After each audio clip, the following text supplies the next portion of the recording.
Your honour, ಹೆಣ್ಣಿಗೆ ಪೂರ್ಣ ಸ್ವಾತಂತ್ರ್ಯ ರಕ್ಷಣೆ ಕೊಟ್ಟಿರೋ 21ನೇ ಶತಮಾನದಲ್ಲಿದ್ದೀವಿ ನಾವು. ನಮ್ಮೆದುರು ಹೆಣ್ಣು ಮಕ್ಕಳ ಸಾಹಸ ಸಾಧನೆನ ಹೇಳೋಕ್ಕೆ ಸಾವಿರಾರು ಉದಾಹರಣೆಗಳಿವೆ. ಸರ್ಕಾರ ನಡೆಸಿದವರು, ಗಂಡಸರಷ್ಟೇ ಧೈರ್ಯವಾಗಿ ಯುದ್ಧ ಮಾಡಿರೋರು, ವಿಜ್ಞಾನಿಗಳು, ಶಿಕ್ಷಕಿಯರು, ವೈದ್ಯರು. ಅಷ್ಟೇ ಏಕೆ, ಬಾಹ್ಯಾಕಾಶದಲ್ಲಿ ಹಾರಾಡಿರ್ತಕ್ಕಂಥ ಮಹಿಳೆಯರು ಕೂಡ ನಮ್ಮಲ್ಲಿದ್ದಾರೆ.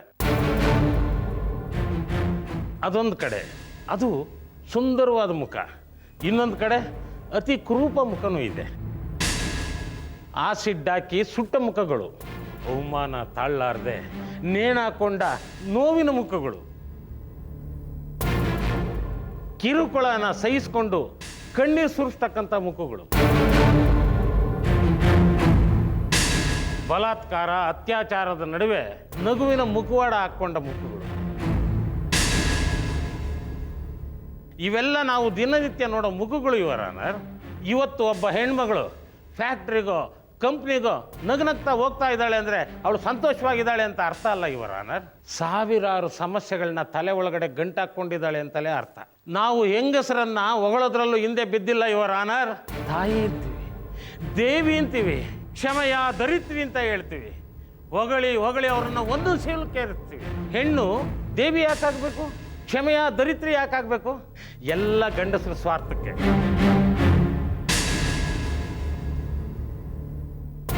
ಇದನ್ನ ನಾನು ಒಬ್ಬನೇ ಹೇಳ್ತಾ ಇಲ್ಲ ಸ್ವಾಮಿ. ಕಷ್ಟ ಅನುಭವಿಸಿದ ಎಲ್ಲ ಹೆಣ್ಮಕ್ಳು ಕಣ್ಣೀರಿನಲ್ಲಿ ಹೇಳ್ತಾ ಇದ್ದಾರೆ. ಈ ಥರ ಕಣ್ಣೀರು ಹಾಕ್ಸಿರೋದ್ರಲ್ಲಿ ಈ ಚೇತನ್ನು ಒಬ್ಬ.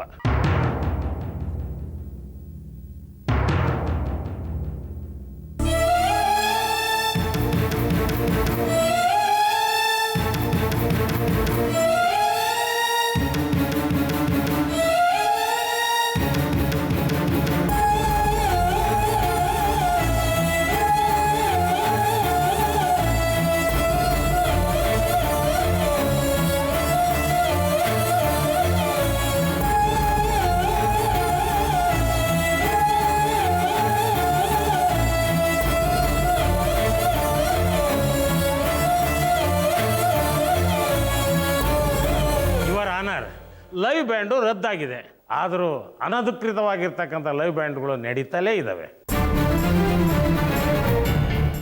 ಕ್ಯಾಬ್ರೇನೂ ರದ್ದಾಗಿದೆ, ಆದರೆ ಅದು ರೇವ್ ಪಾರ್ಟಿ ಹೆಸರಿನಲ್ಲಿ ನಡೀತಾನೇ ಇದೆ. ರಾಜಕಾರಣಿಗಳು ಭಾಷಣ ಮಾಡಬೇಕಾದ್ರೆ ನಂಗಾ ನಾಚ್, ಇನ್ನು ಸಾರ್ವಜನಿಕವಾಗಿ ಗಣಪತಿಗೆ ಮಂಗಳಾರತಿ ಎತ್ತಬೇಕಾದ್ರೆ ಅಲ್ಲೂ ನಂಗಾ ನಾಚ್. ಇಲ್ಲೆಲ್ಲ ಶೋಷಣೆ ಆಗೋರು ಯಾರು ಸ್ವಾಮಿ? ನಾವು ದೇವಿ, ತಾಯಿ, ಕ್ಷಮೆಯ ಧರಿತ್ರಿ ಅಂತ ಹೇಳ್ತೀವಲ್ಲ, ಅದೇ ಹೆಣ್ಮಕ್ಳು. ಮಹಿಳೆಯರ ರಕ್ಷಣೆಗೋಸ್ಕರ ಮಾಡಿರ್ತಕ್ಕಂಥ ಕಾನೂನುಗಳಿಗೆ ಏನು ಬೆಲೆ ಇದೆ ಯುವರ್ ಆನರ್?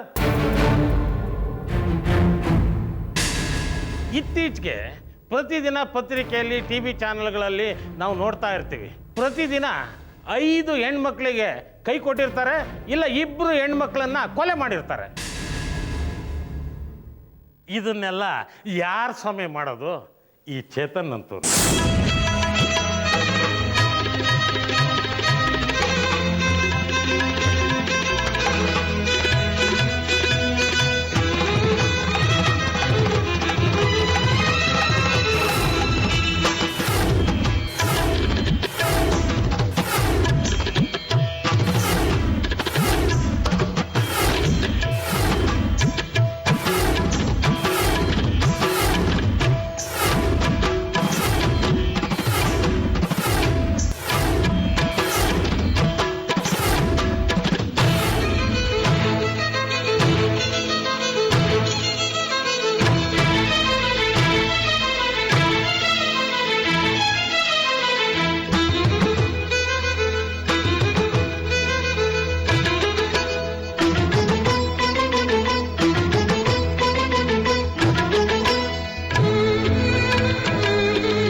ಸಂಖ್ಯೆ ಹೇಳಿದ್ದು ಬರೀ ಬೆಂಗಳೂರಿಂದ ಮಾತ್ರ. ಇನ್ನು ರಾಜ್ಯದಲ್ಲಿ ಎಷ್ಟಾಗ್ಬೋದು, ದೇಶದಲ್ಲಿ ಎಷ್ಟಾಗ್ಬೋದು ತಮಗೆ ಬಿಟ್ಟಿದ್ದು ಸ್ವಾಮಿ. ರಾಜ್ಯನೇ ತಗೊಳ್ಳಿ, ಇಡೀ ದೇಶನೇ ತಗೊಳ್ಳಿ, ಎಷ್ಟು ಹದಗೆಟ್ಟೋಗಿದೆ ಅಂತ ಅನ್ನೋದನ್ನ ತಮ್ಮ ವಿವೇಚನೆಗೆ ಬಿಡ್ತಾ ಇದ್ದೀನಿ. ತಮ್ಮ ಗಮನಕ್ಕೂ ಬಂದಿರ್ಬೋದು ಸ್ವಾಮಿ, ಇತ್ತೀಚೆಗೆ ಒಬ್ಬ ಯುವಕ 25 ಕೊಲೆಗಳನ್ನು ಮಾಡಿದ್ದಾನೆ. ಅದು ಯಾರನ್ನ? ಪಾಪ ಎಲ್ಲ ಹೆಣ್ಮಕ್ಳನ್ನೇ. ಮದುವೆ ಆಗ್ತೀನಿ ಅಂತ ನಂಬಿಸಿ ಅವನಿಗೆ ಹೇಗೆ ಬೇಕೋ ಆಗ ಉಪಯೋಗಿಸ್ಕೊಂಡು ಆಮೇಲೆ ಎಲ್ಲರನ್ನು ಕೊಲೆ ಮಾಡಿದ್ದು. ಮುಖ ನೋಡಿ ತಕ್ಷಣಕ್ಕೆ ತೀರ್ಮಾನಕ್ಕೆ ಬರೋ ದಿವಸಗಳೆಲ್ಲ ಸ್ವಾಮಿ ಇದು. ಹೆಚ್ಚಿನ ವಿಚಾರಣೆಗಾಗಿ ಚೇತನನ್ನ ಪೊಲೀಸ್ ಕಸ್ಟಡಿ ಕೊಡಬೇಕು ಅಂತ ಕೇಳ್ಕೊತೀವಿ.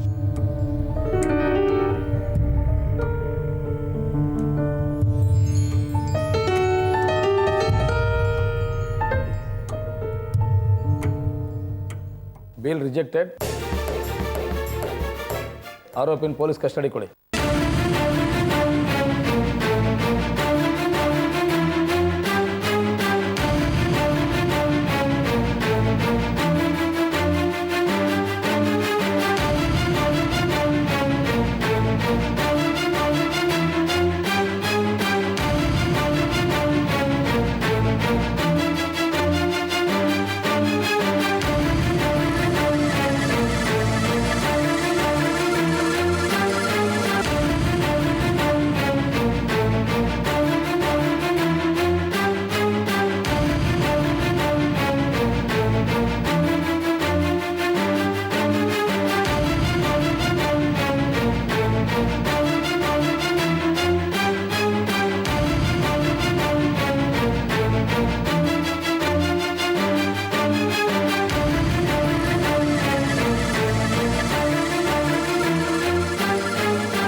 ಸರ್, ಒಂದು ನಿಮಿಷ.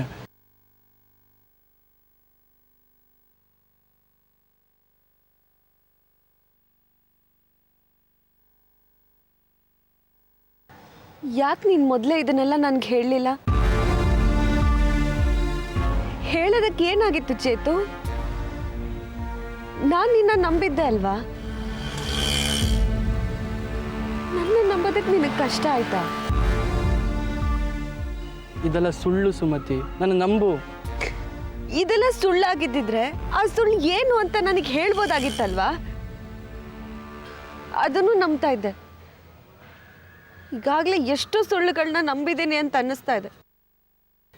ಅಂಥದ್ರಲ್ಲಿ ಈ ಸುಳ್ಳನ್ನ ನಂಬಿಸೋದಕ್ಕೆ ಕಷ್ಟ ಆಗ್ತಾ ಇರಲಿಲ್ಲ.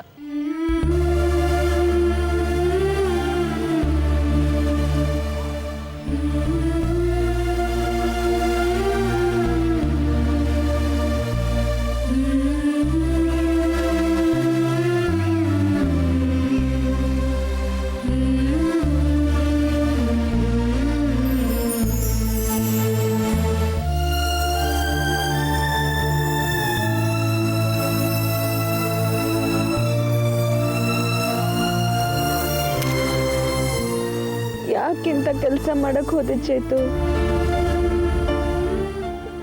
ನೀನಲ್ಲಿ ಒಂದೇ ಒಂದು ಕಪ್ಪು ಕಲೆ ಇಲ್ಲ ಅಂತ ಅನ್ಕೊಂಡಿದ್ದೆ. ಆದ್ರೆ ಮೈ ತುಂಬಾ ಮಸಿ ಅಂಟಿಸ್ಕೊಂಡಿದ್ಯಲ್ಲ ಚೇತು. ಇಲ್ಲ ಸುಮತಿ, ಪ್ಲೀಸ್. ನಾನು ಮತ್ತೆ ನಿನ್ನ ನಂಬೇಕು ಅಂತ ಹೇಳ್ತೀಯ ಚೇತು? ನಾನು ನಿರಪರಾಧಿಯಿಂದ ಪ್ರೂವ್ ಆಗುತ್ತೆ ಸುಮತಿ, ನೋಡ್ತಾ ಇರು. ಆದ್ರೂ ಮಸಿ ಅಳ್ಸೋಗುತ್ತಾ ಹೇಳು? ಇದೆಲ್ಲ ಕೋರ್ಟಲ್ಲಿ ಪ್ರೂವ್ ಆಗೋಂಥ ವಿಷಯನ? ಮನ್ಸಿನ ಕೋರ್ಟಲ್ಲೇ ಪ್ರೂವ್ ಆಗ್ಬೇಕಿತ್ತಲ್ವಾ? ನಾನು ನಿನ್ನ ನಂಬೋದು ಚೇತು, ಜನ ನಿನ್ನ ನಂಬೋದು. ನಿಮ್ಮ ಅಕ್ಕ ಭಾವ ನಿನ್ನ ನಂಬೋದು, ಆದ್ರೆ ನಿನ್ನ ಆತ್ಮಸಾಕ್ಷಿ ಅದು ನಿನ್ನ ನಂಬುತ್ತಾ? ಅದು ನಿನ್ನ ನಿರಪರಾಧಿ ಅಂತ ಪ್ರೂವ್ ಮಾಡುತ್ತಾ ಚೇತು? ಹೇಳು. ಸತ್ಯನೇ ಇಲ್ಲದೆ ಬರೀ ಸುಳ್ಳಿನ ಮೆರವಣಿಗೆ ಸಾಧ್ಯ ಇಲ್ಲ ಚೇತು. ಏನೇ ಆಗ್ಲಿ ನಿನಗೀಗ ನಾನು ಹೆಚ್ಚು ನೋವು ಕೊಡಲ್ಲ. ನಿನಗೆ ನಿಂದೇ ಬೇಕಾದಷ್ಟಿದೆ.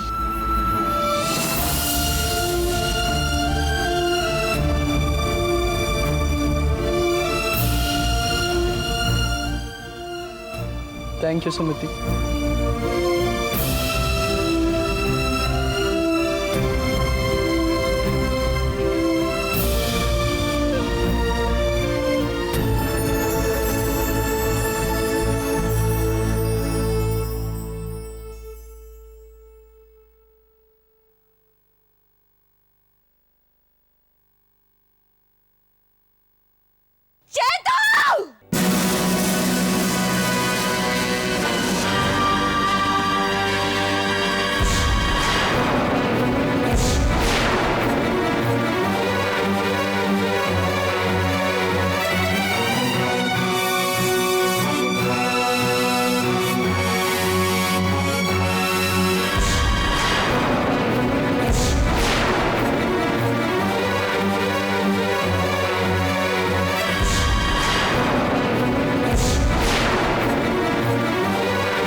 ಯಶು, ಗಿರ್ಜಕ್ಕ ತುಂಬ ಚೆನ್ನಾಗಿ ವಾದ ಮಾಡಿದರು, ಆದರೆ ಸಾಧ್ಯ ಆಗಲಿಲ್ಲ. ಅಲ್ಲ ರಘು, ಒಂದು ಬೇಲ್ ತಗೊಳ್ಳೋದು ಅಷ್ಟು ಕಷ್ಟನಾ? ಎಲ್ಲರೂ ತುಂಬ ಸುಲಭ ಸರಳ ಅಂದ್ಕೊಂಡಿದ್ದಾರೆ, ಆದರೆ ಅದು ಹಾಗಲ್ಲ. ಇದೆಲ್ಲ ಕೇಸ್ ಮೇಲೆ ಡಿಪೆಂಡ್ ಆಗಿರುತ್ತೆ. ಪೊಲೀಸ್ನವರು ಯಾವ ರೀತಿ FIR ರೆಡಿ ಮಾಡಿ ಕೊಡ್ತಾರೆ ಅನ್ನೋದ್ರ ಮೇಲೆ ನಿಂತಿದೆ. ಅಷ್ಟು ಬಲವಾಗಿದೆಯಾ ಕೇಸು? ಒಂದು ಹುಡುಗಿ ಕಾಣೆಯಾಗಿದ್ದಾಳೆ ಅಂದರೆ ಅದು ಸಣ್ಣ ವಿಚಾರನ. ಪಬ್ಲಿಕ್ ಪ್ರಾಸಿಕ್ಯೂಟರ್ ಇದನ್ನೇ ಹೇಳಿದರು. ಇವತ್ತು ಎಷ್ಟೇ ಕಠಿಣ ಕಾನೂನು ಮಾಡಿದರೂ ಹೆಣ್ಮಕ್ಳ ಶೋಷಣೆ, ಕೊಲೆ ನಡೀತಾನೇ ಇದೆ. ನಂಬಿಸಿ ಮೋಸ ಮಾಡೋದು, ಮದುವೆಯಾಗಿ ಮೋಸ ಮಾಡೋದು, 2-3 ಮದುವೆ ಆಗೋದು, ಲವ್ ಜಿಹಾದ್, ಹೀಗೆ ತುಂಬ ಉದಾಹರಣೆ ಕೊಟ್ಟರು. ಕರ್ನಾಟಕದಲ್ಲಿ ಒಂದೇ ತಿಂಗಳಲ್ಲಿ ಇಂಥ 186 ಪ್ರಕರಣಗಳು ದಾಖಲಾಗಿದೆಯಂತೆ. ಇದು ಮುಂದುವರಿಬಾರ್ದು ಅಂತಂದರೆ ಚೇತು ಅಂತ ಕ್ರಿಮಿನಲ್ಗಳಿಗೆ ಜಾಮೀನು ಕೊಡಬಾರ್ದು ಅಂತ ವಾದ ಮಾಡಿದರು. ಅಂದ್ರೆ ನಮ್ಮ ಚೇತು ಕ್ರಿಮಿನಲ್ಲ? ಈ ಕೇಸ್ ಏನಾದರೂ ಪ್ರೂವ್ ಆದರೆ ಅಷ್ಟೇ. PP ವಾಸಿದ್ದು ನೋಡಿದ್ರೆ ಚೇತು ಈ ಕೇಸ್ನಿಂದ ಪಾರಾಗೋದು ಕಷ್ಟ ಅನಿಸುತ್ತೆ. ಏನು ಮಾಡೋಕ್ಕಾಗಲ್ವ ರಘು? ಒಂದ್ಸಲ ಜಡ್ಜ್ಮೆಂಟ್ ಬಂತು ಅಂದರೆ ಅದನ್ನು ಬದಲಾಯಿಸೋಕ್ಕಾಗಲ್ಲ. ಅದು ಅಲ್ಲದೆ ಎಲ್ಲ ಪ್ರೂಫು, ಸಾಕ್ಷಿ ಬಲವಾಗೇ ಇದ್ದ ಹಾಗಿದೆ. ಎಲ್ಲ ಆಗಿದ್ದು ಆ ಹಾಳ್ ರೆಸಾರ್ಟಿಂದ.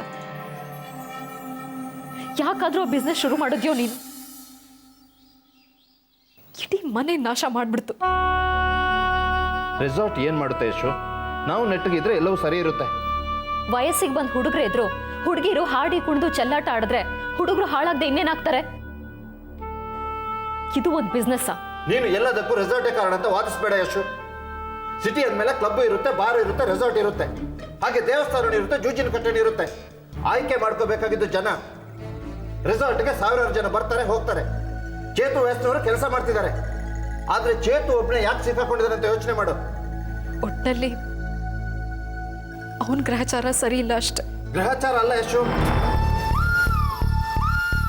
ಮನಸ್ಸನ್ನ ಸ್ಥಿಮಿತದಲ್ಲಿ ಇಟ್ಕೊಳಕ್ಕಾಗದೇ ಇರುವಂಥ ಚಂಚಲತೆ, ಏನು ಮಾಡಿದ್ರು ನಡೆಯುತ್ತೆ ಅನ್ನೋ ದುರಹಂಕಾರ. ನಾನು ಎಷ್ಟೋ ಸಲ ಬೈದಾಗ ನನಗೆ ತಿರುಗಿ ಮಾತಾಡ್ತಾನೆ ಗೊತ್ತಾ? ನಿನ್ನ ಮುಖ ನೋಡ್ಕೊಂಡು ಸುಮ್ಮನೆ ಇದ್ದೆ. ಪ್ಲೀಸ್ ರಘು, ಈಗ ಅವನನ್ನು ಬೈಬೇಡ. ಸಾರಿ. ರೂಪ ಎಲ್ಲಿದ್ದಾಳಂತೆ ಈಗ? ಗೊತ್ತಿಲ್ಲ, ಮೊದಲು ಕಾಣೆಯಾಗಿದ್ದಾಳೆ ಅಂತ ಹೇಳಿದ್ರು. ಈಗ ನೋಡಿದರೆ ಪೊಲೀಸ್ ರಿಪೋರ್ಟ್ ಪ್ರಕಾರ ಅವಳು ಬದುಕೇ ಇಲ್ಲ. ಸತ್ತಿದ್ದಾಳ?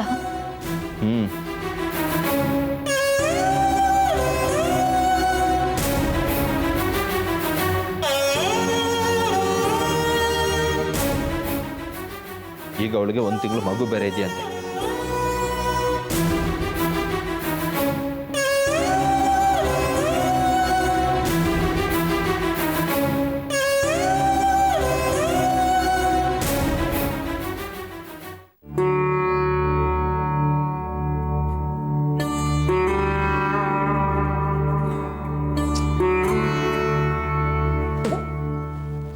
ಕಡಿವಾಣ ಹಾಕಿದ್ರೆ ಇನ್ನೊಬ್ರು ಬದುಕಲ್ಲಿ ಮೂರು ತೂರಿಸ್ತೀರಿ ಅನ್ನೋ ಮಾತು. ಸುಮ್ಮನೆ ಇದ್ರೆ ಒಳ್ಳೆ ತರದ ದುರ್ಬಳಕೆ. ಇಷ್ಟೊತ್ತಾದ್ರೂ ಬರಲಿಲ್ಲ ಅಂದ್ರೆ ಹೇಗೆ? ಯಾರ್ರೀ ನೀವಿನ? ಅವಳು ಬರೋದು ಲೇಟ್ ಆಗತ್ತಂತೆ, ಯಾವುದೋ ಸೆಮಿನಾರ್ ಇದೆಯಂತೆ ನಂಗೆ ಹೇಳಿದಾಳೆ. ಅಲ್ವೇ, ನಾನು ಹೇಳ್ತಾ ಇರೋ ಸುಮತಿ ಬಗ್ಗೆ. ಬಂದನ್ಸುತ್ತೆ.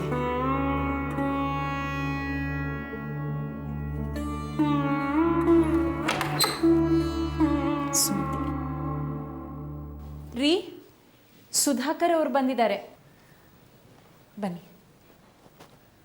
ಹಲೋ, ನಮಸ್ಕಾರ.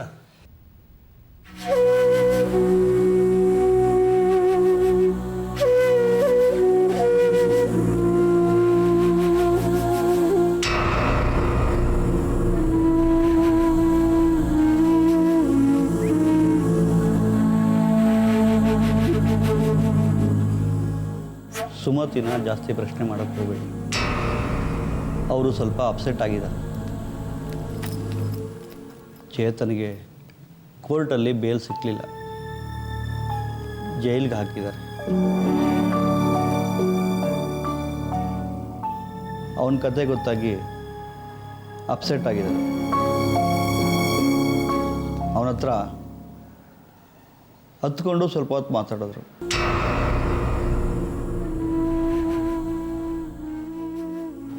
ಸ್ವಲ್ಪ ಹೊತ್ತಿಗೆ ಎಲ್ಲ ಬದಲಾಗೋಯ್ತು.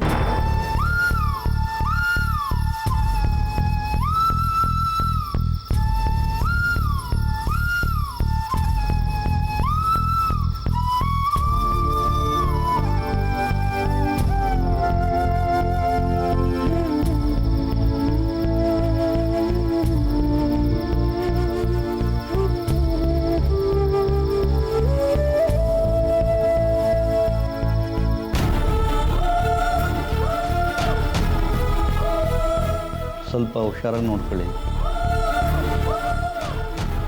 ಚಿಕ್ಕ ವಯಸ್ಸು, ಯೋಚನೆ ಮಾಡೋ ಅಷ್ಟು ಬುದ್ಧಿ ಬೆಳೆದಿರಲ್ಲ.